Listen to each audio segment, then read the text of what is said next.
Hello guys what's up. So आज हम लोग एक गेम ट्राई करने वाले हैं, पूरा खेलने वाले हैं, जिसका नाम है Dagon. And it's a Lovecraftian game. It's based on HP Lovecraft's works और उनके काफ़ी फेमस वर्क्स हैं जिसमें पर्सनली मैंने पढ़े हुए हैं, like call of Cthulhu, as a thought I think one was, and they are very old books, right? There's also this dreams about death and whatnot. Well, I don't remember the particular topics, but like particularly exact names and whatnot. But yeah, these are some of them, and they're very good. He's a very famous writer for obvious reasons because of his writing and whatnot. But yeah, we're going to try this game. It's a very good game, I've heard, and I'll give the link to the game in the description so that you can try it out for yourself. And अभी चलते हैं video की तरफ, ठीक है, बिना किसी देरी के। आते ही पता नहीं कोई तो हम लोग को वो मिल गया है achievement. Dagon is a faithful interactive adaptation of H.P. Lovecraft's works focused on the story and atmosphere. You will not find difficult choices, action sequences, or inventory management here. Movement is limited, progression through locations along with the plot. Okay. I am writing this under an appreciable mental strain, since by tonight I shall be no more. Okay. During the game, you will encounter interactive elements. Some of them will allow you to continue your journey. Others reveal interesting facts about the original short story, historical background, and the author. Some of the trivia is hidden. In order to find these secrets, focus your eyes and look for the elder sign. Okay. Give me 1 minute. ठीक है. How do you focus? Right click se focus. Okay. H.P. Lovecraft's letters. As to letters, my case is peculiar. I write such things exactly as easily and as rapidly I would utter some topics in conversation. Indeed, epistolary expression is with me largely replacing conversation. As my condition of nervous prostration becomes more and more acute, I cannot bear to talk much now, and I'm becoming as a silent spectator of myself. My loquacity extends itself on paper. H.P. Lovecraft to Reinhard Kleiner. In December 23rd, 1917. On December 23rd, 1917. Through his life, Lovecraft penned around 100,000 letters to his friends, fans, which around about 10% only survive to this day, but tendency to endless correspondence was a relatively late growth. In youth, I scarcely did any writing. Thanking anybody for a present was so much of an ordeal that I would much rather have written a 250 line pastoral or a 20-page treatise on the rings of Saturn. Selected letters 1929, 1931. H.P. Lovecraft. Lovecraft would often skip meals to afford postage. Collection of his correspondence would have been published in various books. Selected letters can be found online. Some readers consider them his most important legacy. भैया बाद में लिखने लगे थे, but पहले लिखने की आदत नहीं थी. Show trivia upon finding them. I would say disconnection तो नहीं होगा इससे. I'm down for trivia. What to do? You cannot move. Penniless, and at the end of my supply of the drug which alone makes life endurable, I can bear the torture no longer, and shall cast myself from this garret window into the squalid street below. Do not think from my slavery to morphine that I am a weakling or a degenerate. When you have read these hastily scrawled pages, you may guess, though never fully realize, why it is that I must have forgetfulness or death.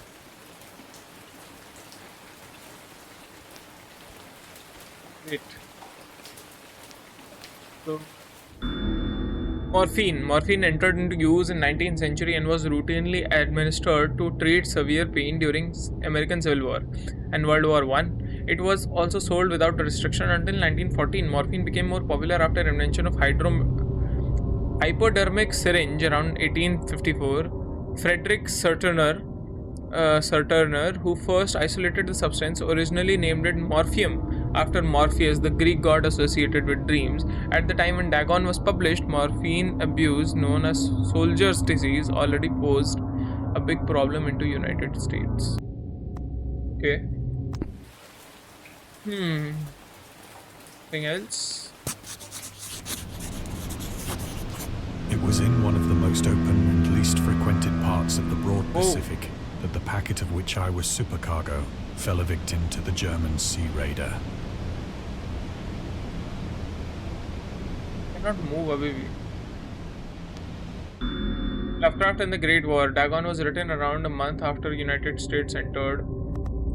See, okay. I won't do trivia because it will disconnect us. Okay. I'll do it personally.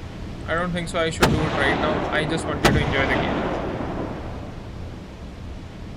The Great War was then at its very beginning, and the ocean forces of the Hun had not completely sunk to their later degradation. So that our vessel was made a legitimate prize, whilst we of her crew were treated with all the fairness and consideration due us as naval prisoners.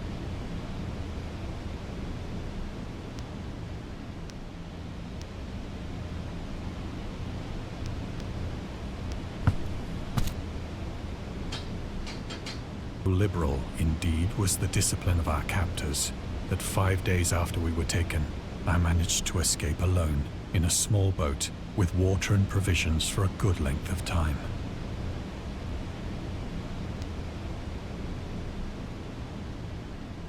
This is a point-and-click game. When I finally found myself adrift and free, I had but little idea of my surroundings. Never a competent navigator, I could only guess vaguely by the sun and stars that I was somewhat south of the equator. Of the longitude, I knew nothing, and no island or coastline was in sight.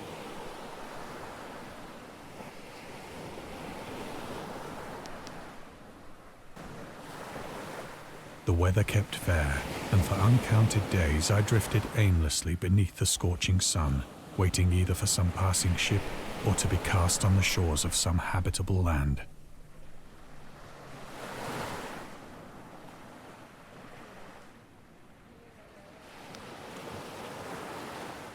But neither ship nor land appeared, and I began to despair in my solitude upon the heaving vastness of unbroken blue. चक्कर आने लग गए बंदे को. The change happened whilst I slept. Its details I shall never know. For my slumber, though troubled and dream-infested, was continuous. Oh shit! What the fuck?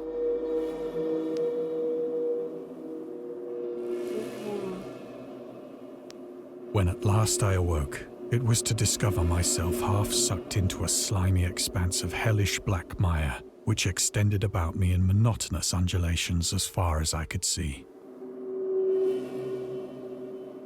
Bro, this looks disgusting. And in which my boat lay grounded some distance away. Though one might well imagine that my first sensation would be of wonder at so prodigious and unexpected a transformation of scenery, I was in reality more horrified than astonished. मैं भी डरूंगा ही पहले. I would also be horrified. For there was in the air and in the rotting soil a sinister quality which chilled me to the very core. The region was putrid with the carcasses of decaying fish and of other less describable things which I saw protruding from the nasty mud of the unending plain.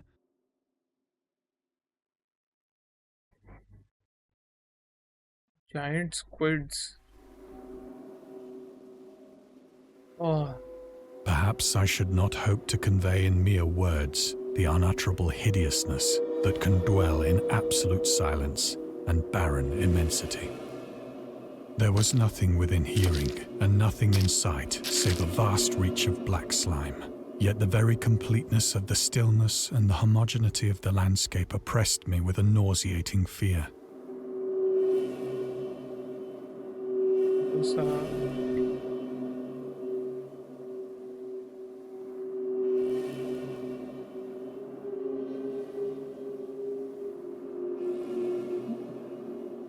The sun was blazing down from a sky which seemed to me almost black in its cloudless cruelty, as though reflecting the inky marsh beneath my feet. They look like squids.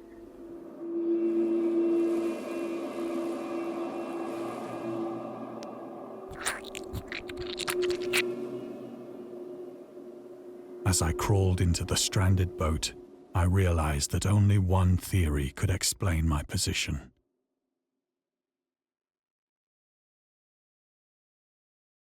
Through some unprecedented volcanic upheaval, a portion of the ocean floor must have been thrown to the surface, exposing regions for which innumerable millions of years had lain hidden under unfathomable watery depths.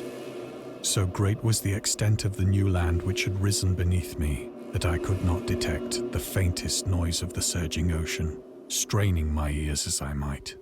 Nor were there any seafowl to prey upon the dead things.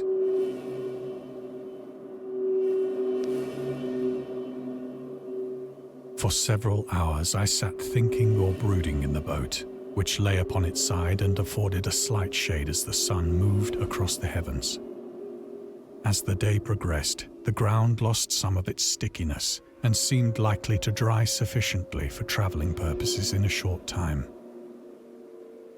That night I slept but little, and the next day I made for myself a pack containing food and water, preparatory to an overland journey in search of the vanished sea and possible rescue.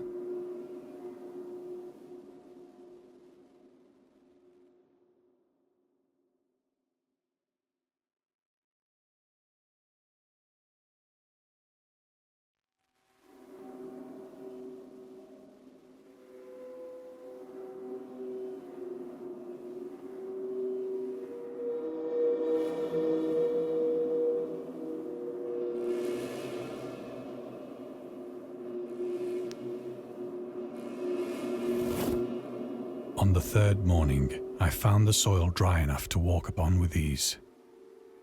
The odor of the fish was maddening, but I was too much concerned with graver things to mind so slight an evil, and set out boldly for an unknown goal.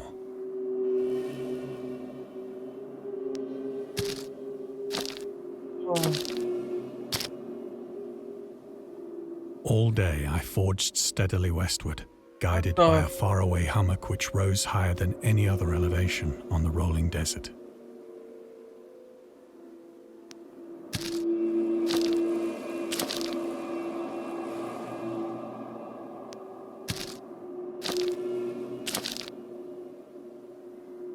That night I encamped, and on the following day still travelled toward the hummock, though that object seemed scarcely nearer than when I had first espied it.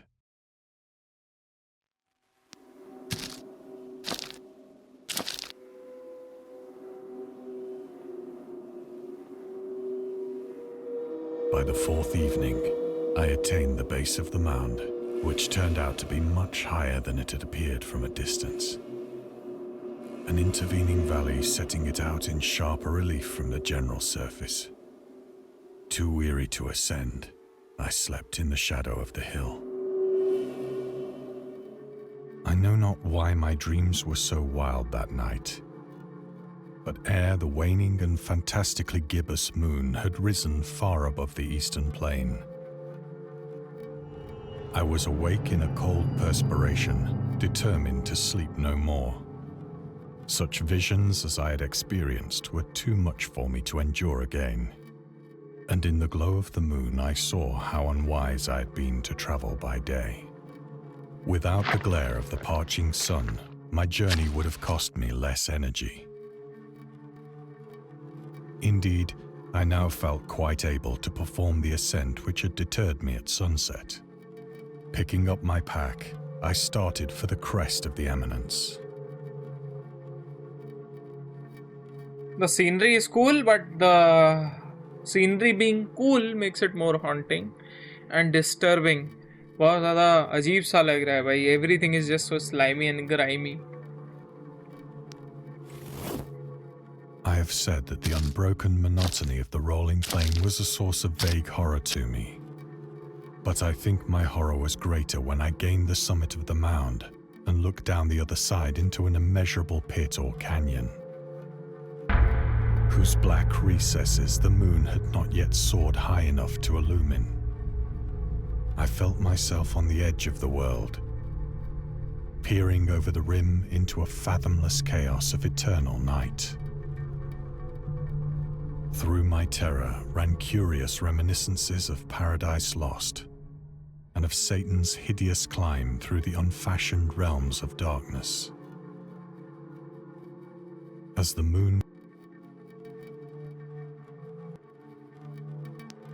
ledges and outcroppings of rock afforded fairly easy footholds for a descent, whilst after a drop of only a few hundred feet, the declivity became very gradual.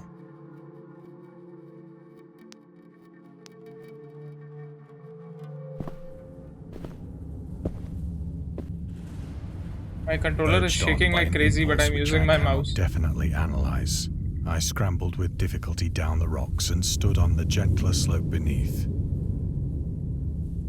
gazing into the Stygian deeps, where no light had yet penetrated.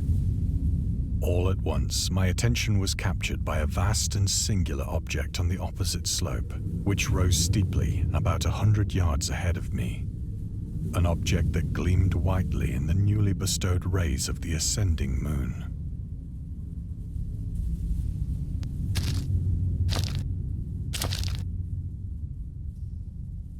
That it was merely a gigantic piece of stone, I soon assured myself. But I was conscious of a distinct impression that its contour and position were not altogether the work of nature. A closer scrutiny filled me with sensations I cannot express.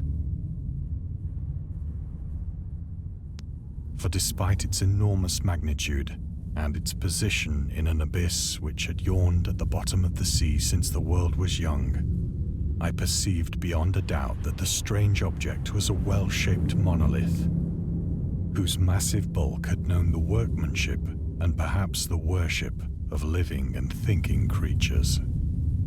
Dazed and frightened, yet not without a certain thrill of the scientist's or archaeologist's delight, I examined my surroundings more closely.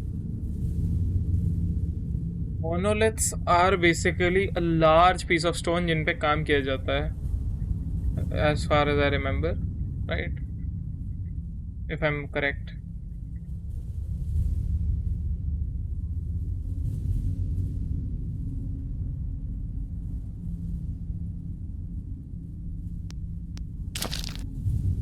Oh god, the slimy and grimy sounds it's making.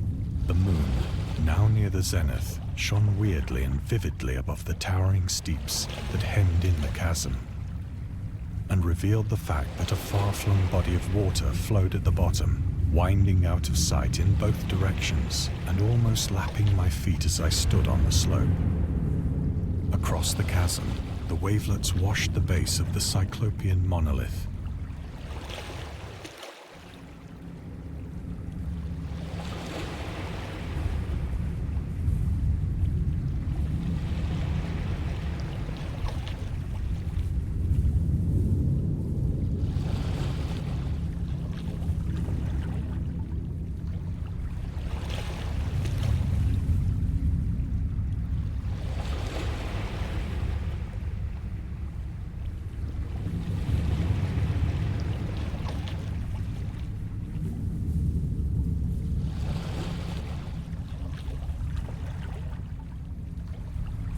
Whose surface I could now trace both inscriptions and crude sculptures. The writing was in a system of hieroglyphics unknown to me and unlike anything I'd ever seen in books. Hieroglyphics are basically symbol writing, consisting for the most part of conventionalized aquatic symbols such as fishes, eels, octopi, crustaceans, mollusks, whales, and the like. Several characters obviously represented marine things which are unknown to the modern world. See, Cthulhu and the Lovecraft has written so many thalassophobic. Like one of the reasons why I am thalassophobic. But whose decomposing forms I had observed on the ocean-risen plain. It was the pictorial carving, however, that did most to hold me spellbound.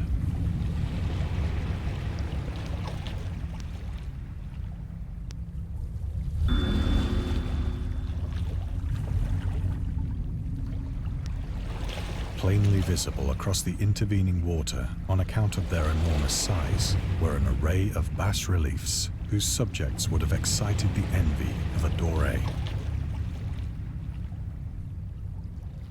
I think that these things were supposed to depict men, at least a certain sort of men. Though the creatures were shown disporting like fishes in the waters of some marine grotto, or paying homage at some monolithic shrine which appeared to be under the waves as well. Of their faces and forms I dare not speak in detail, for the mere remembrance makes me grow faint, grotesque beyond the imagination of a Poe or a Bulwer. ये चारों के मुंह हैं? Face only a mother can love. They were damnably human in general outline, despite webbed hands and feet, shockingly wide and flabby lips, glassy, bulging eyes, and other features less pleasant to recall. Oh my god, ऊपर वाले की आंखें अजीब सी हैं, नीचे वाले का तो मुंह ही अजीब सा है. Curiously enough, they seem to have been chiseled badly out of proportion with their scenic background. For one of the creatures was shown in the act of killing a whale, represented as but little larger than himself. God, now that's terrifying shit. I remarked, as I say, their grotesqueness and strange size, but in a moment decided that they were merely the imaginary gods of some primitive fishing or seafaring tribe. Some tribe whose last descendant had perished eras before the first ancestor of the Piltdown or Neanderthal man was born. Being the size of ये इंसानों का मतलब humanoids कह सकते हैं इनको, humanoids का well के साइज का होना इन चारों का is such a terrifying feat. Awestruck at this unexpected glimpse into a past beyond the conception of the most daring anthropologist, I stood musing whilst the moon cast queer reflections on the silent channel before me. Then, suddenly, I saw it. With only a slight churning to mark its rise to the surface, the thing slid into view above the dark waters. Like and loathsome, it darted like a stupendous monster of nightmares to the monolith, about which it flung its gigantic scaly arms, the while it bowed its hideous head and gave vent to certain measured sounds. Shit. I think I went mad then.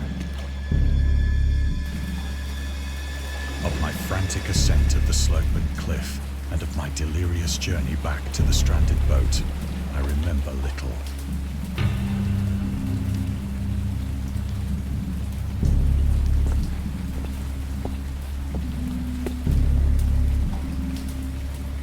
I believe I sang a great deal and laughed oddly when I was unable to sing.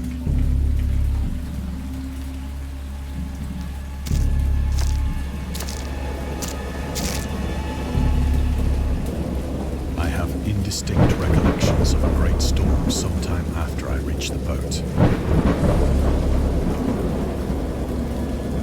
At any rate, I know that I heard pearls of thunder and other tones which nature utters only in her wildest moods.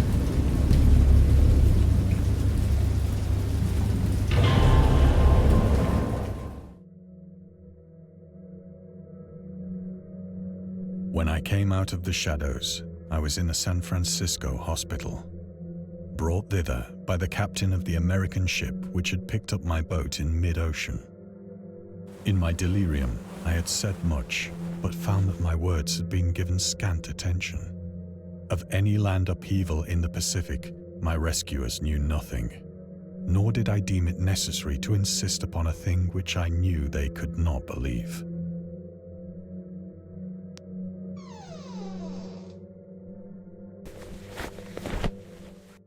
Once I sought out a celebrated ethnologist, and amused him with peculiar questions regarding the ancient Philistine legend of Dagon, the fish god.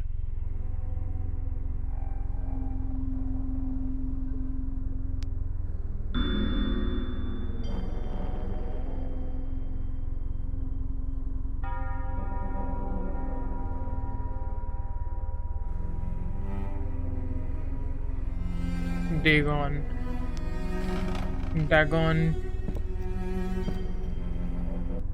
But soon perceiving that he was hopelessly conventional, I did not press my inquiries. Necronomicon is also, I think, H.P. Lovecraft की किताब. सारी ही उसी की रखी हैं शायद.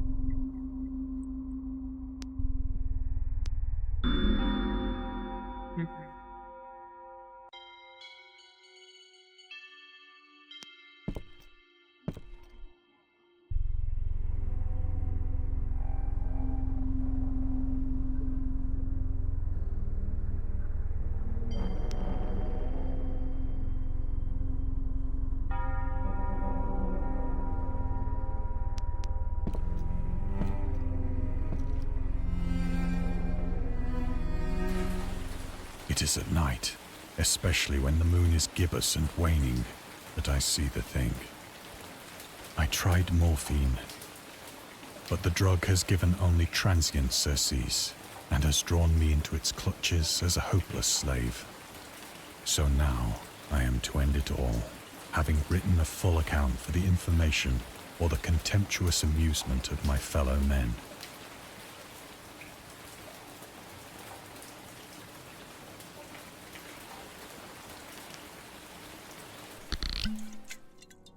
Often, I ask myself if it could not all have been a pure phantasm, a mere freak of fever as I lay sun-stricken and raving in the open boat after my escape from the German man-of-war. This I ask myself, but ever does there come before me a hideously vivid vision in reply. I cannot think of the deep sea without shuddering at the nameless things that may at this very moment be crawling and floundering on its slimy bed, worshipping their ancient stone idols and carving their own detestable likenesses on submarine obelisks of water-soaked granite. I dream of a day when they may rise above the billows to drag down into their reeking talons the remnants of puny, war-exhausted mankind. Of a day when the land shall sink and the dark ocean shall ascend amidst universal pandemonium.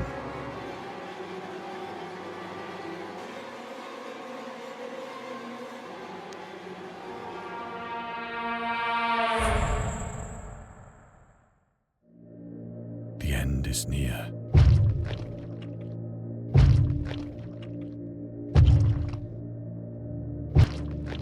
I hear a noise at the door, as of some immense slippery body lumbering against it.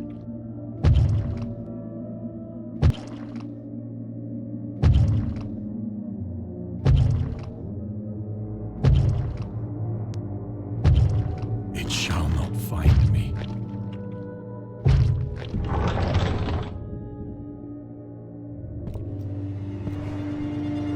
God, that hand!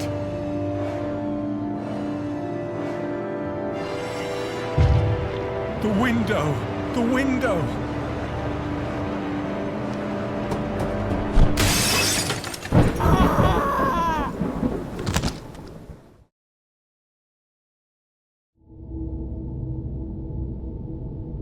Okay. That was Dagon. And it was good.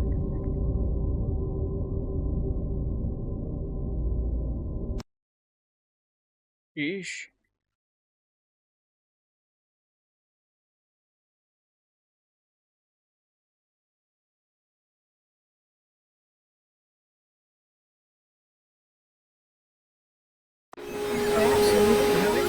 And scary stories have been accompanying men for centuries. They have many faces and forms, but what is their purpose?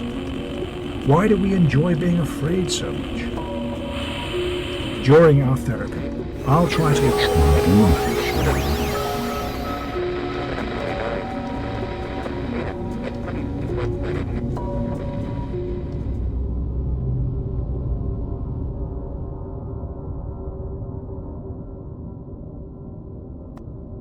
Okay, so you can definitely check them out. I'll give a link to them down in the description. So yeah, this was Dagon. It was nice, I would say. It's a good starter if you want to get into H.P. Lovecraft's work and get into his mind. I enjoyed it because I've read the books and whatnot. But it's definitely it leaves you craving for more, right? I think I will play the DLCs and whatnot. Do leave a comment and do tell me how did you like the video, how do you think it is for a free game, and how do you think long it should be. I think it captured the HP Lovecraft वाला जो पूरा एक essence होता है, it captured it very well for me, but it was a bit short, I would say. Short तो ज़रूर था, but हाँ यार game मस्त था. Graphics were nice, voice acting was very nice, depictions were nice, ambience and the sound is very nice. That's it for this video though, and देखते हैं यार आगे और ऐसे ही मस्त games निकालेंगे which are not short, maybe this much, which don't leave your cravings, just unheard of or just leave you hungry. But yeah, this was a good game. I would definitely say check it out for yourself if you want an proper immersion. You can try out other games. They have many games on their website. I'll leave a link down in the description, right, or in the pinned comments. But yeah, thank you so much for watching, and I'll see you guys in the next video. Peace. Subscribe.